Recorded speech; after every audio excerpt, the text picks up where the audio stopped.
صاحبزادے حضرت سلیمان علیہ السلام کو اس عمارت کو پورا کرنے کی وصیت فرمائی. چنانچہ حضرت سلیمان علیہ السلام نے جنوں کی ایک جماعت کو اس کام پر لگایا اور عمارت کی تعمیر ہوتی رہی.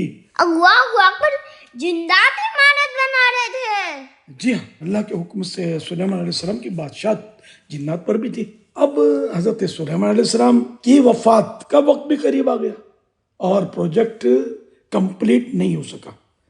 تو آپ علیہ السلام نے یہ دعا مانگی، یا اللہ میری موت جنات پر ظاہر نہ ہونے پائے تاکہ وہ برابر عمارت بنانے میں لگے رہیں اور ان سبوں کو جو علم غیب کا دعویٰ ہے وہ بھی جھوٹا ٹھہر جائے. یہ دعا مانگ کر حضرت سلیمان علیہ السلام محراب میں داخل ہو گئے اور اپنی عادت کے مطابق اپنی لاٹھی یعنی اسٹیک ٹیک کر عبادت میں کھڑے ہو گئے.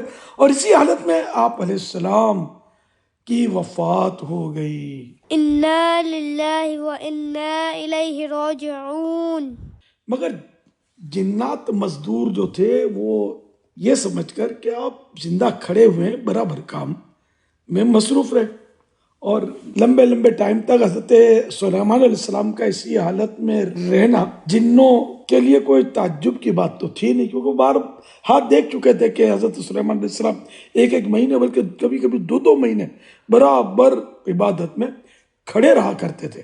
غرض 1 سال تک وفات کے بعد آپ اپنی لاٹھی یعنی اسٹیک کے ساتھ کھڑے رہے، یہاں تک کہ اللہ پاک کے حکم سے دیمکوں نے آپ کی اسٹیک کو کھا لیا اور اسٹیک زمین پر آ گئی اور آپ کا مبارک جسم بھی زمین پر تشریف لے آیا. اللہ اکبر. اس وقت جنوں کی جماعت اور تمام انسانوں کو پتہ چلا کہ حضرت سلیمان علیہ السلام کی وفات ہو گئی ہے. اللہ اللہ. اس کہانی سے کئی باتیں معلوم ہوئی. ایک تو یہ کہ انبیاء کرام علیہ السلام کے بدن جو ہے انتقال کے بعد بھی تر و تازہ رہتے ہیں اور جنات کو علم غیب نہیں ہوتا. لوگ جنوں کو، وہ جو حضرات کے جن ہوتے ہیں، ان کو جا کر پوچھتے ہیں کہ فلاں کام اس کا کیا ہوگا، اس کا کیا ہوا. تو یہ صحیح نہیں ہے. اور جنات کو پچھلی باتوں کے بارے میں پوچھنا حماقت اور آئندہ کی باتوں کا پوچھنا یہ بھی حرام ہے. اور اگر یہ عقیدہ ہے کہ جنات غیب کی خبر بتا سکتے ہیں، ان کو علم غیب ہے، تو بندہ کافر ہو جائے گا، کیونکہ قرآن نے منع کیا کہ جنات کو غیب کا علم نہیں ہے. جیسا کہ سورہ سبا آیت نمبر 14 پارہ 22 ترجمہ کنز الایمان. پھر جب ہم نے اس پر موت کا حکم بھیجا، جنوں کو اس کی موت نہ بتائی مگر زمین کی دیمک نے کہ اس کا عصا یعنی اسٹیک کھاتی تھی. پھر جب سلیمان زمین پر آیا جنوں کی حقیقت کھل گئی. اگر غیب جانتے ہوتے تو اس خواری کے عذاب میں نہ ہوتے.